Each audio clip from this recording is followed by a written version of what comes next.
بسم اللہ الرحمن الرحیم۔ السلام علیکم پیارے دوستو، اللہم صلی علی سیدنا محمد وعلی آلہ وسلم۔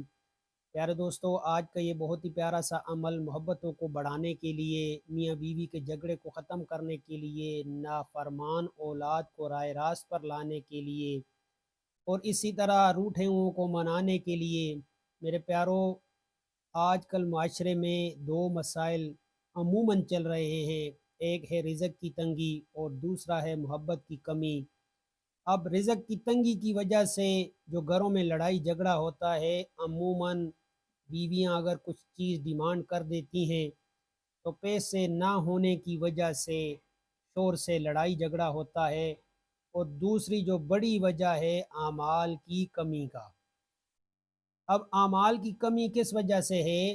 کہ جس وجہ سے اولاد بھی نافرمان ہے، اور اتنی نافرمان ہے کہ والدین کو گالیاں تک دیتے ہیں، بات نہ ماننا تو درکنار، اور رات کو آوارہ گردی کرتے ہیں، والدین کی بات نہیں مانی جاتی۔ تو میرے پیارو، اپنے اعمال پر نظر دوڑائیں کہ کس جگہ کمی ہے، یعنی علاج کرنے سے پہلے آپ مسئلے کی تشخیص کریں۔ اب ہم تشخیص کرتے نہیں اور علاج کرنے بیٹھ جاتے ہیں، یعنی وظائف تو کرتے ہیں لیکن اعمال، نماز دن میں 5 فرض ہیں، بیویاں 5 وقت کی نماز پوری نہیں پڑھتی، شوہر حضرات نہیں پڑھتے، اولاد نہیں پڑھتی، یعنی کسی کو اللہ کے احکام کی پرواہ ہی نہیں ہے۔ اور اسی طرح گھر میں جو مال آ رہا ہے وہ کس طریقے سے آ رہا ہے؟ رشوت والا مال ہے، حرام ہے، حلال ہے، یعنی کچھ پتہ نہیں، اور پھر یہ سوچنے بیٹھ جاتے ہیں کہ اولاد کیوں نافرمان ہو گئی، بیوی سے میرا جھگڑا کیوں رہتا ہے۔ تو گھروں کو امن و آشتی کا گہوارہ بنانے کے لیے میرے پیارو، سب سے پہلے ہم لوگوں کو اللہ کے بتائے ہوئے احکام کی پابندی کرنا ہوگی۔ یعنی یہ نہیں کہ مرضی کی زندگی گزاریں، من چاہی زندگی ہم مسلمان گزارنے کے لیے بالکل بھی اس دنیا میں نہیں آئے۔ ہم نے اللہ کی احکام کی پابندی کرنا ہے ہر صورت میں، چاہے دل مانے، دماغ مانے یا نہ مانے۔ بطور مسلمان ہم پر جو باتیں، جو احکام اللہ تعالیٰ نے ہم کو عطا فرمائے ہیں، ان کو ماننا ہمارے لیے ضروری ہے، وگرنہ ہمارا گھر تو کیا، ہمارے پورے معاشرے میں بگاڑ آ جائے گا۔ تو سب سے پہلے میرے پیارو، اپنے اعمال کو درست کریں۔ اگر نماز کی کمی ہے تو اپنے آپ کو پورا پورا نمازی بنانے کی کوشش کریں۔ یہ نہ ہو کہ ایک پڑھ لی، 2 پڑھ لی، یا 3 پڑھ لی، یا جمعہ والے دن پڑھ لی، یا خدا نخواستہ سال میں ایک دفعہ عید کی پڑھ لی۔ اب ہم جب اللہ کو ناراض کریں گے تو پھر ہمارے کام کبھی بھی درست نہیں ہونے والے، اور ان کے سائیڈ ایفیکٹ ہم کو کسی نہ کسی صورت میں ملتے رہیں گے۔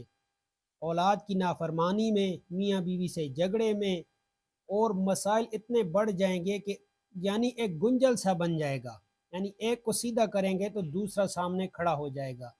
تو میرے پیاروں، سب سے پہلے اپنے آپ کو اللہ کی احکام کی پابندی والا بنائیں۔ انشاءاللہ تعالی آپ کے گھروں میں، آپ کے جان و مال میں، آپ کے کاروبار میں ایسی برکتیں اور راحتیں آئیں گی کہ آپ سوچ بھی نہیں سکتے۔ یا اسی طرح اگر آپ اعمال میں پکے ہیں، یعنی گھر میں نماز، صوم و صلات کی پابندی ہے، اور پھر بھی یہ مسئلہ یعنی اولاد کی نافرمانی ہے، یا کبھی کبھار جھگڑا ہو جاتا ہے اور وہ کئی دنوں تک چلتا رہتا ہے، تو بس آپ حضرات یہ چھوٹا سا عمل اور بہت ہی پیارا اور میٹھا سا عمل کر لیا کریں۔ انشاءاللہ تعالی آپ کے گھر میں کبھی بھی یہ پریشانی اور لڑائی جھگڑا نہیں ہوگا۔ بہت ہی پیارا سا عمل ہے درود پاک کا، اور ساتھ ہی ایک چھوٹی سی آیت مبارکہ کا۔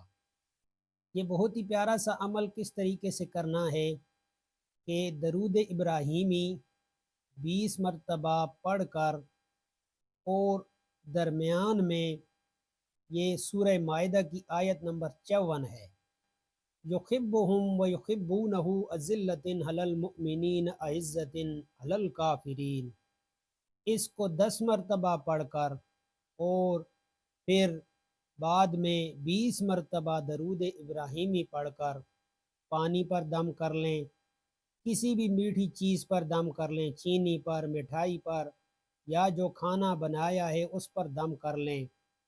نافرمان اولاد کو کھلا دیں، یا شور سے اگر جھگڑا چلتا ہے تو شور کو کھلا دیں، یا کسی کے ساتھ آپ کا جھگڑا ہو گیا ہے اور آپ چاہتے ہیں کہ وہ آپ کا پھر دوبارہ دوست بن جائے، اس کو کھلا دیں۔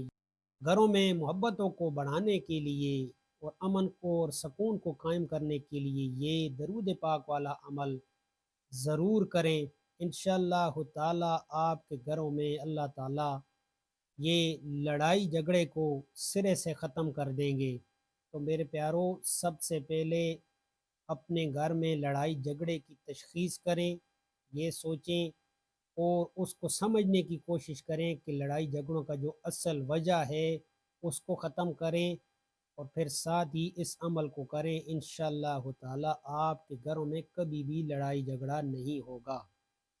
اللہ تعالی عمل کی توفیق عنایت فرمائے۔